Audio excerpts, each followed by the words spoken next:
Good morning students, welcome back to our YouTube channel. आज हम लोग पढ़ने वाले हैं BSCB class 12 poetry number 6, that is the soldier. एक सिपाही एक सैनिक। कविता बहुत स्पष्ट है, लेकिन इससे पहले आप स्किप करें, आप भागें, आपके मन में बेचैनी शुरू हो जाए, मैं आपको बताऊं कि इस चैप्टर में हम लोगों को मिलने क्या वाला है। इस चैप्टर में मैं आपको पहले स्टार्टिंग में बताऊंगा इस कविता का थीम, कि आखिर राइटर ने इस कविता को क्या सोच के हम लोगों के सामने लिखा है। फिर मैं आपको बताऊंगा टाइप ऑफ पोएट्री, कि आखिर ये जो कविता है वो किस तरह की है, क्योंकि जो आपके ऑब्जेक्टिव होंगे और आपके जो सब्जेक्टिव होंगे, आप अगर समरी लिखने जा रहे हैं, सपोज करिए कि आपको ये कहा गया है कि right a short summary of the soldier poem by Rupert book, तो आपको उसमें इन चीजों की आवश्यकता पड़ेगी कि भाई ये किस टाइप की पोएट्री है, ये जो पोएट्री है इसका थीम क्या है, इसकी राइमिंग स्कीम क्या है, इसका मोटो क्या है, और लास्ट में मोरल मैसेज क्या मिलता है। तो मैं पहले इस कविता को पढ़ाने से पहले आपको कुछ चीजें बताना चाहता हूं। हम लोग इस कविता के पहले थीम को समझते हैं कि आखिर जो कविता है थीम क्या है इसका। तो भाई सबसे पहले समझो कि ये जो कविता है, इस कविता का थीम है थीम। थीम का मतलब होता है उद्देश्य, कि आखिर ये जो कविता है इसको लिखने के पीछे राइटर का हमारा उद्देश्य क्या था, राइटर का उद्देश्य क्या है। तो इसका जो थीम है वो पैट्रियोटिज्म है। क्या है वो? पैट्रियोटिज्म। पैट्रियोटिज्म मतलब होता है देशभक्ति, लव फॉर योर कंट्री। आप अपने देश से बहुत प्यार करते हैं, पैट्रियोटिज्म है the behaviour of a soldier, कि एक सिपाही एक सैनिक अपने देश के बारे में आखिर क्या सोचता है। वो जीते जी जिंदगी में देश की सहायता करता है, देश की सेवा करता है, और मरने के बाद भी वो देश के मिट्टी का एक अंश हो जाना चाहता है, वो एक हिस्सा हो जाना चाहता है। इसके अलावा उसके भीतर और कोई ख्वाहिश नहीं होती। तो ये है हमारा थीम। सेकेंड पॉइंट पे हम लोग आते हैं कि आखिर जो पोएट्री है वो किस तरह की कविता है। तो this is a sonnet. Sonnet क्या है ये मैं आपको समझाता हूं। सोनेट किसको कहते हैं, और बहुत ध्यान से समझेंगे क्योंकि एग्जामिनेशन वाली बातें हैं, कोई रील्स नहीं है कि आपने देखा और स्क्रॉल कर लिया, आप थोड़ा सा केयरफुल रहेंगे। सोनेट मीन्स होता है poetry poetry of 14 lines. 14 lines की जो कविता होती है उसको इंग्लिश में हम लोग सोनेट कहते हैं। फॉर एग्जाम्पल हिंदी में तरह तरह की कविताएं होती हैं। मान लीजिए कि हिंदी में दोहा है, 2 लाइन की कविता है, दोहा है। चालीसा है, 40 लाइन की अगर कोई कविता हो, जैसे हनुमान चालीसा, शिव चालीसा, वो 40 लाइन के उसको चालीसा कहते हैं। सवैया है, छंद है, श्लोक है, मंत्र है, भजन है। उसी तरह इंग्लिश में सोनेट है, बैलड है, हिम है, type of poetries are there. तो ये सोनेट है, और ये जो सोनेट है वो कौन सा सोनेट है, तो वो है पेट्रार्कन सोनेट। अब पेट्रार्कन सोनेट क्या है? पेट्रार्कन सोनेट वो सोनेट होता है जिसमें जो 14 लाइंस होते हैं बाबू, ये 2 पार्ट में लिखे होते हैं। पहला जो होता है वो होता है 8 लाइंस का, जिसको हम लोग कहते हैं ऑक्टेव, और दूसरा जो होता है स्टेंजा, वो होता है 6 लाइंस का, और इसको हम लोग कहते हैं सेस्टेट। बात समझ में आ रही है? ऑक्टेट, ऑक्टेव और सेस्टेट, 8 और 6 14, 14 लाइन की जो कविता है that is called our sonnet. तो आपने इसका थीम समझ लिया, आपने इस टाइप ऑफ पोएट्री समझी, किस तरह की कविता है ये। तो this is a patriotic poem. Patriotic poem. What type of poem is this? तो this is a patriotic poem. This is a sonnet, this is written in the form of sonnet. कौन सा सोनेट? तो Petrarchan sonnet means 8 और 6 line के Octave और sestet के form में। Theme क्या है इस कविता का? तो इस कविता का थीम है patriotism, love for country, love for country. अगर आप चाहे तो फटाफट इसके स्क्रीनशॉट ले सकते हैं, जिसमें आपको ये सारे डिटेल्स देखने को मिल जाएंगे। ये बहुत इंपॉर्टेंट है, ऑब्जेक्टिव के लिए भी और सब्जेक्टिव के लिए भी, थोड़ा सा ध्यान से पढ़ेंगे, ठीक है। तो ये हमारी चीजें हैं। अब हम लोग आते हैं इस कविता में कि आखिर इस कविता में राइटर कहना क्या चाहते हैं, समझाना क्या चाहते हैं। देखिए मैंने अभी आपको कहा था कि सोनेट है वो 8 लाइंस का। ये जो पहला स्टेंजा है ये 8 लाइंस का है, ठीक है। इसका एक लाइन यहाँ पे आगे है, ठीक है। और ये जो दूसरा स्टेंजा है 1 2 3 4 5 6, ये 6 लाइंस का है, दैट इज द स्टेट। और ये जो 8 लाइन का है ये क्या हो गया हमारा? ये हो गया हमारा ऑक्टेव। बात समझ में आ रही है? Clear? 8 lines and 6 line, that is sonnet. अब इस कविता को समझते हैं कि आखिर ये कविता क्या है। देखिए ये जो कविता है पैट्रियोटिक कविता है। जो हमारा नैरेटर जो हमारे हैं रूपर्ट ब्रुक, ये सोल्जर के लाइफ को, सोल्जर के लाइफ के मिजरीज को, उसके लाइफ के कॉम्प्लिकेशंस को, उसके लाइफ के डिफिकल्टीज को इस कविता में रिप्रेजेंट करते हैं। इस कविता का जिस्ट क्या है मैं आपको शॉर्ट में समझाता हूं, बस 30 सेकंड का आप समय दीजिए, आप समझ जाएंगे। इस कविता में जो सोल्जर है, जो राइटर है, जो नरेटर है, वो एक सोल्जर है। और सोल्जर कहता यह है कि देखो भैया, मैं सिपाही हूं, मुझे मृत्यु का कोई भय नहीं है, मुझे मौत का डर नहीं है। मुझे बस इतना कर दो कि जब मैं मरूं दुनिया के किसी भी देश में, तो मैं किसी और देश के किसी कोने में ना मरूं। मैं मरने के बाद अपने देश की मिट्टी, अपने मुल्क की मिट्टी, अपने वतन की मिट्टी में मैं दफन हो जाना चाहता हूं। जिस नदी में मैंने बचपन से नहाया है, जिस सूरज की रोशनी में मैंने पूरी जिंदगी गुजारी है, जिन हवाओं में मैंने सांस लिया है, मैं मरने के बाद भी उसका एक हिस्सा बन जाना चाहता हूं। यह सोल्जर का एक अपना मोटो है। सेकेंड स्टेंजा में सोल्जर कहता है कि देखो, मैं एक सैनिक हूं। मैं अगर किसी दूसरे देश के सिपाही से लड़ने जाता हूं तो दो ही चीजें हो सकती हैं, कि या तो वो मुझे मारेगा, नहीं तो मैं उसको मार दूंगा। तो वो सेकेंड स्टेंजा में कहते हैं कि देखो, मैं सैनिक हूं, मैं अपनी ड्यूटी पूरी कर रहा हूं, मैं अपना कर्तव्य निर्वहन कर रहा हूं। मैं अगर मारा गया युद्ध के दौरान शत्रु सेना के हाथ से, सोल्जर कहता है कि अगर मैं दूसरे दुश्मन के हाथ से मारा गया तो मैं मरने के पहले हर किसी को माफ कर दूंगा। मेरे भीतर कोई मलाल नहीं होगा, कोई गलानी नहीं होगी। मैं सबको माफ करके और अटर्नल माइंड में मैं इस दुनिया को छोड़ के परलोक सिधारना चाहता हूं। क्योंकि अगर मैं नफरत लेके, अगर मैं गुस्सा लेके, अगर मैं जलन लेके मरूंगा तो मरने के बाद भी मेरी आत्मा को शांति नहीं मिल पाएगी। मैं सबको माफ करता हूं, मैं धरती छोड़ के चला जाना चाहता हूं। बात समझ में आ रही है? वो कहते हैं कि देखिए, जो इंग्लैंड है वो आपके लिए एक मिट्टी का टुकड़ा हो सकता है, but this is not just a piece of land for me, this is my rich. ये मेरी संपत्ति है, ये मेरे देश की मिट्टी है, ये मेरे देश का वजूद है। मैं इसके लिए कुछ भी करने को तैयार हूं। तो आपने इस कविता का थीम देख लिया, टाइप ऑफ पोएट्री देख ली, सोनेट क्या है आपने समझ लिया, पेट्रार्कल सोनेट क्या होता है वो आपने समझ लिया। अब मैं इस कविता को पढ़ाऊंगा, फिर बाद में इसके राइमिंग स्कीम्स आपको समझाऊंगा, इंपॉर्टेंट क्वेश्चंस बताऊंगा। थोड़ा सा कंसंट्रेशन बढ़ाए रखिए, एग्जाम सब बहुत नजदीक है। जो भी किया जा सकता है मैं अपने तरफ से करने की कोशिश कर रहा हूं।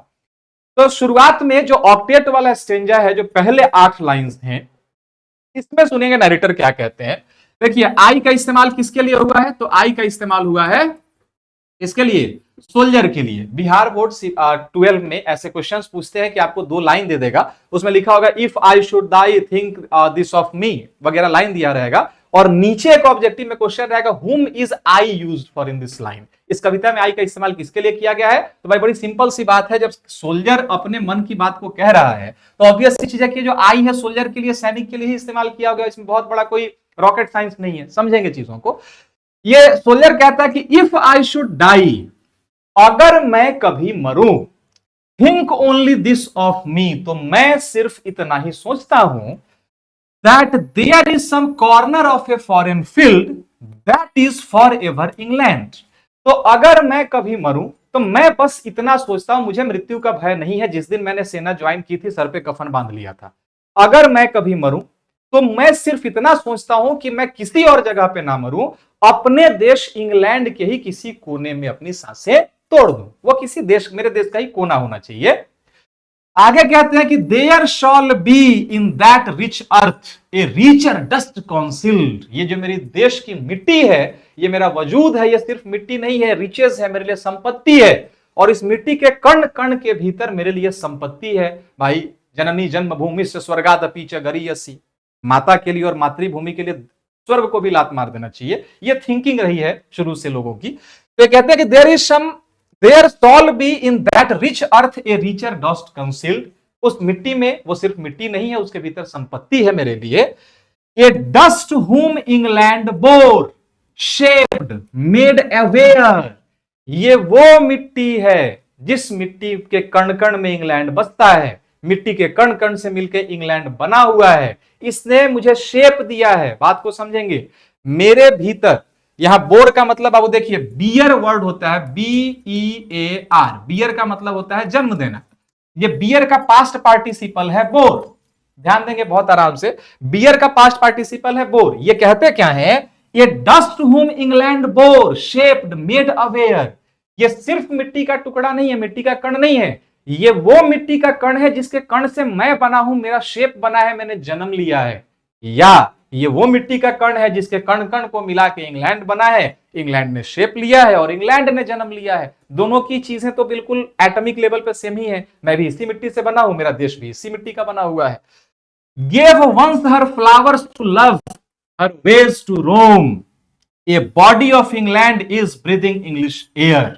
ये वो शरीर है, ये वो देश है जिसकी गलियों में मैंने प्यार करना सीखा है, जिसके फूलों की खुशबू मैंने अपने बचपन में सबसे पहले ली थी। ये इंग्लैंड का शरीर है और मरने से पहले इंग्लैंड की खुली हवा में सांस लेके फिर आखिरी विदाई लेना चाहता है। इसी का एक और लाइन आगे है, ऑक्टेट का ही है, washed by the rivers, blessed by the suns of home.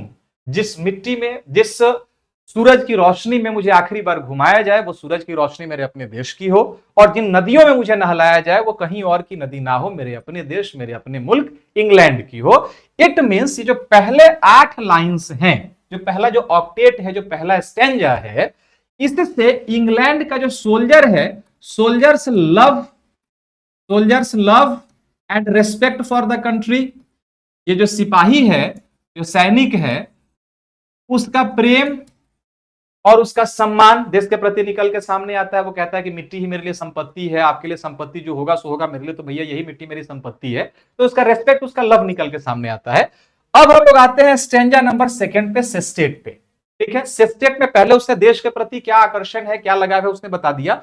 अब सेकेंड स्टेंजा में बाबू वो अपने भीतर की फीलिंग्स को एक्सप्रेस करता है हम लोगों के सामने कि अब वो क्या चाहता है, देश के लिए क्या चाहता है, क्लियरिफाइड इट, उसने बता दिया। अब वो अपने मन से भीतर से क्या चाहता है, ये चीज को समझेंगे बहुत बारीकी से। कहता है, and think this heart all evil shed away. Evil shed, evil shed मतलब होता है बुरे ख्याल, बुरे ख्याल या बुराई, बुरा सोच, बहुत चीजें हो सकती है, मल्टीपल वर्ड्स हो सकते हैं, साइनोनिमिकल।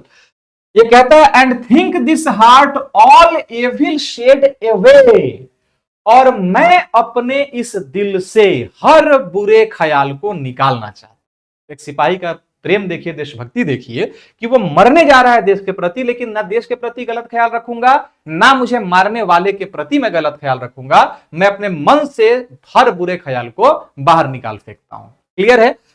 क्यों? इसके पीछे वो वजह बताता है कि क्यों वो सारे बुरे ख्याल को निकालना चाहता है। वो कहता है, think this heart all evil shed away, मैं सिर्फ इतना चाहता हूं कि मरने से पहले दिल से सारे बुरे ख्यालों को मैं निकाल फेंकूं। ए पल्स इन अटर्नल माइंड, यहां एक वर्ड है बाबू अटर्नल, अटर्निटी वर्ड से बना हुआ है। अटर्नल का मतलब होता है नैसर्गिक। ठीक है, इसका मतलब क्या होता है, नैसर्गिक या अलौकिक, मतलब दूसरी दुनिया का। ठीक है, a pulse in the eternal mind no less gives somewhere back the thoughts by England given.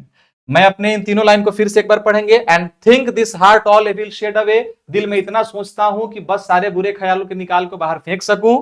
A pulse in the eternal mind, शांति से अलौकिक सुंदरता में, शांति से परलोक सिधारना चाहता हूं। No less gives somewhere back the thoughts by England given, और मरने से पहले बुरे ख्याल को मैं याद करना नहीं चाहता, मैं सिर्फ उन खूबसूरत ख्यालों को याद करना चाहता हूं जो खूबसूरत ख्याल, जो खूबसूरत सोच मुझे मेरे देश इंग्लैंड ने दिया है। मतलब इंग्लैंड ने मुझे अच्छी यादें दी हैं, इंग्लैंड ने मुझे प्रेम करना सिखाया है, इंग्लैंड ने मुझे अपनापन सिखाया, इंग्लैंड ने मिट्टी की अहमियत सिखाई, इंग्लैंड ने देशभक्ति सिखाई। तो जब मेरे पास मरने से पहले याद करने को इतनी अच्छी चीजें हैं, तो मैं बुराई लेके क्यों मरूं? अगर मैं बुराई लेके मरूंगा तो मेरी आत्मा भी असंतुष्ट होगी, अतृप्त होगी, मेरी आत्मा को मुक्ति नहीं मिलेगी। और मैं अगर अच्छे ख्याल लेके मरूंगा तो ऑब्वियस सी चीज, आत्मा को शांति मिलेगी। तो भैया जीते जी तो कष्ट मैंने भोगा, नरक मैंने भोगा, अब कम से कम मरने के बाद तो आत्मा को शांति मिल जाए।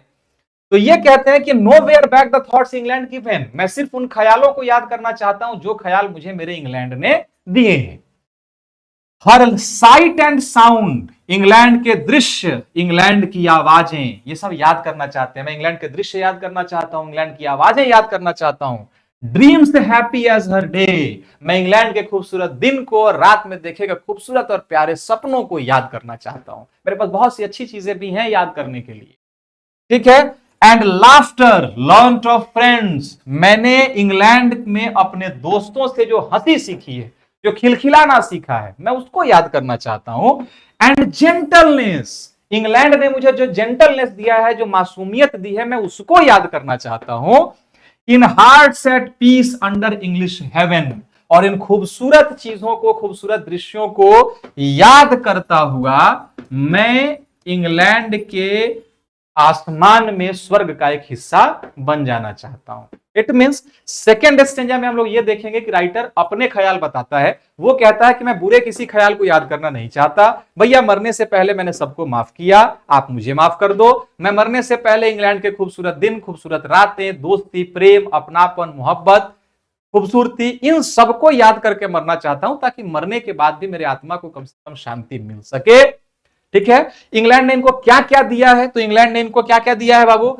साइट्स दिए हैं, साउंड दिए हैं, ड्रीम दिया है, हैप्पीनेस दिया है, जेंटलनेस दिया है, लाफ्टर दिया है। ये सारी चीजें इनको इंग्लैंड ने प्रदान कराई हैं। ये इनके दो अपने सोच है जिनको चाहे वो स्क्रीनशॉट इसका ले सकते हैं। फास्ट 3 2 1 गो। ओके, आगे फिर वही सारी चीजें हैं। इसका थीम, जिन्होंने स्टार्टिंग में स्क्रीनशॉट नहीं लिया होगा वो काइंडली ले लेंगे। इसका जो थीम है पैट्रियोटिज्म है and love for the country है। इसका जो ये जो कविता का टाइप है, किस टाइप की ये कविता है? तो ये कविता कौन सी है? सोनेट है। What is a sonnet? A poetry of 14 lines. What type of sonnet is this? So this is Petrarchan sonnet in the form of 8 lines and 6 lines. वही 14 लाइन की कविता जब 8 और 6 के फॉर्म में लिखी होती है पेट्रार्कन सोनेट है। फिर एक शेक्सपियरियन सोनेट भी होता है, वो 4 4 4 और 2 के फॉर्म में लिखा होता है, पैट्रियोटिक पोएम। ओके, तो हियर वाज, आप जिसको चाहे वो स्क्रीनशॉट ले सकते हैं। 3 2 1 and go. Okay, so here was the complete explanation, complete summary, line wise detail, type, theme and moral of the poetry. We'll meet in next chapter. Stay tuned। और आप में से जिसको प्रॉब्लम है वो आप कमेंट सेक्शन में नीचे लिख सकते हैं। जिनके क्वेश्चन सबसे ज्यादा जेन्युइन होंगे, सबसे ज्यादा बार पूछे गए होंगे, मैं उस पर एक अलग से वीडियो बना के आपको वो क्लैरिफाई कर दूंगा। Thank you very much.